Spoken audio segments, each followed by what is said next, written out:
Assalamualaikum warahmatullahi wabarakatuh. Yang saya sayangi anak-anakku, siswa baru peserta masa pengenalan lingkungan sekolah. Pertama-tama marilah kita panjatkan puji dan syukur kehadirat Allah SWT yang mana telah melimpahkan rahmat serta hidayahnya kepada kita semua, sehingga alhamdulillah kita bisa bersama-sama dalam rangka masa pengenalan lingkungan sekolah. Anak-anakku, kami ucapkan selamat datang di Pendidikan Menengah Kota Yogyakarta. Anak-anakku siswa baru, baik itu di SMA maupun di SMK, saat ini sudah mengalami masa baru. Yang semula dari SMP, sekarang menjadi SMA ataupun SMK.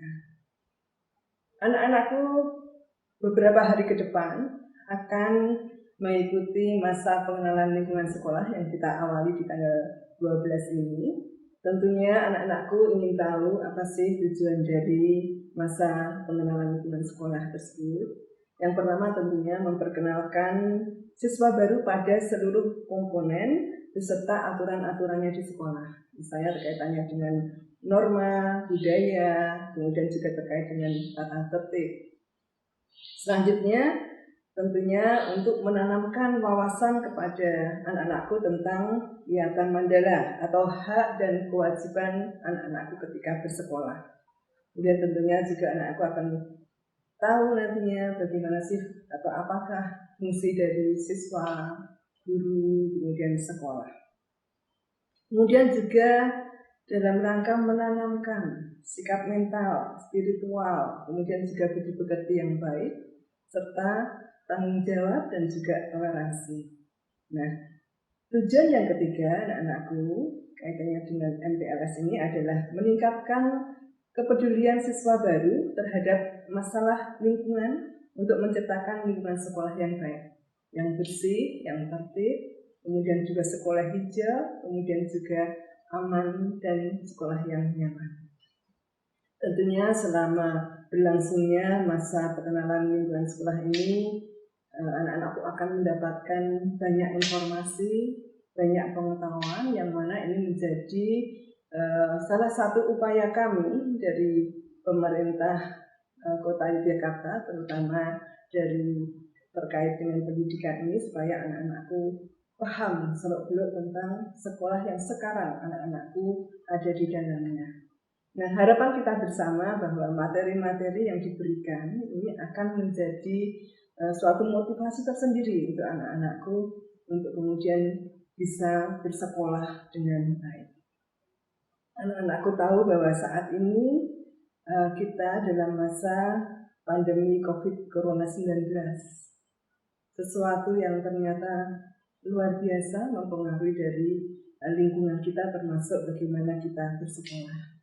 Tentunya diawali dengan anak-anakku nanti banyak sekolah secara daring. Materi-materi yang diberikan oleh Bapak Ibu Guru itu akan secara daring. Nah, ini tentunya harapan kita bersama ke depan. Dalam kondisi seperti ini, anak-anakku akan bisa memanage waktu masing-masing. Karena memang ini ada di tangan anak-anakku. Guru sebagai motivator, memberi materi, tapi yang paling penting adalah anak-anakku kemudian dengan tekun untuk belajar dan mau peduli dengan kondisi yang seperti ini. Saya berharap bahwa ke depan anak-anakku benar-benar bisa membagi waktu supaya mata pelajaran yang diberikan kemudian bisa menjadi ilmu yang sangat berguna bagi anak-anakku.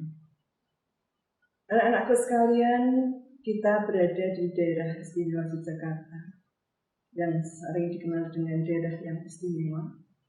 Kota Yogyakarta merupakan kota pelajar. Nah, ini tentunya ada perbedaan ketika anak-anakku berada di wilayah kota Yogyakarta dengan sekolah-sekolah yang di luar Yogyakarta. Harus ada perbedaan. Anak-anakku harus istimewa, anak-anakku harus luar biasa dan hebat, ya. Kemudian juga Yogyakarta ini terkenal dengan sopan santunnya, keramah tamahannya, kemudian disiplin, rendah hati, dan peduli terhadap sesama. Nah, ini harapan kita bersama, ini menjadi motivasi tersendiri untuk anak-anakku menjadi seorang siswa yang hebat. Kemudian anak-anakku sekalian, dalam kondisi kita di era globalisasi, tentu banyak hal yang harus anak-anak persiapkan untuk menjadi siswa yang hebat. Nah, kami sering menyebutnya dengan 4C anak-anakku sekalian. Yang pertama adalah critical thinking dan problem solving, di mana anak-anakku harus mempunyai pemikiran yang kritis, kemudian nantinya menjadi seseorang yang bisa selalu memecahkan permasalahan-permasalahan yang ada. Kemudian yang kedua, C yang kedua anak-anakku adalah creativity, ya, kreativitas. Jadi di dalam kondisi, apalagi dalam kondisi pandemi COVID ini, anak-anakku harus punya kreasi yang tinggi. Bagaimana supaya pembelajaran dengan kondisi yang seperti ini bisa kemudian tetap masuk ke pikiran, ke jiwa anak-anakku untuk kemudian nanti dikembangkan, supaya anak-anakku meskipun bersekolah dalam kondisi pandemi COVID ini, anak-anakku tetap bisa belajar dengan baik.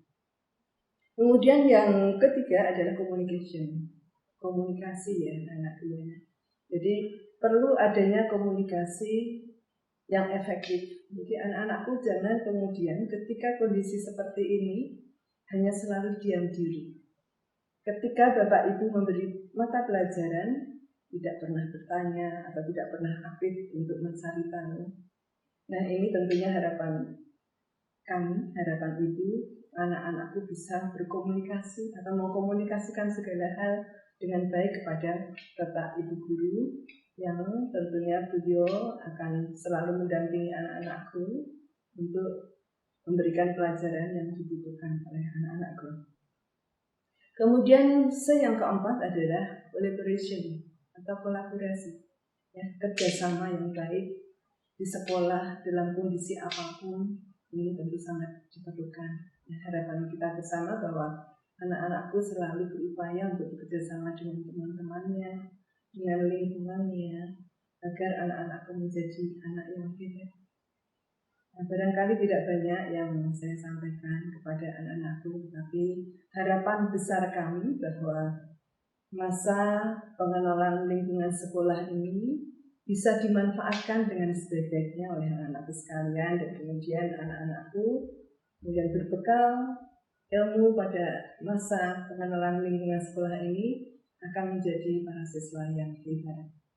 Selamat mengikuti masa pengenalan lingkungan sekolah ya anak-anakku sekalian. Kemudian selamat menjadi siswa SMA, SMK Kota Yogyakarta yang hebat dan juga bersahabat.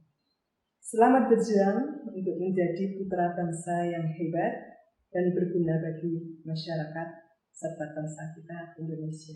Selamat. Assalamualaikum warahmatullahi wabarakatuh.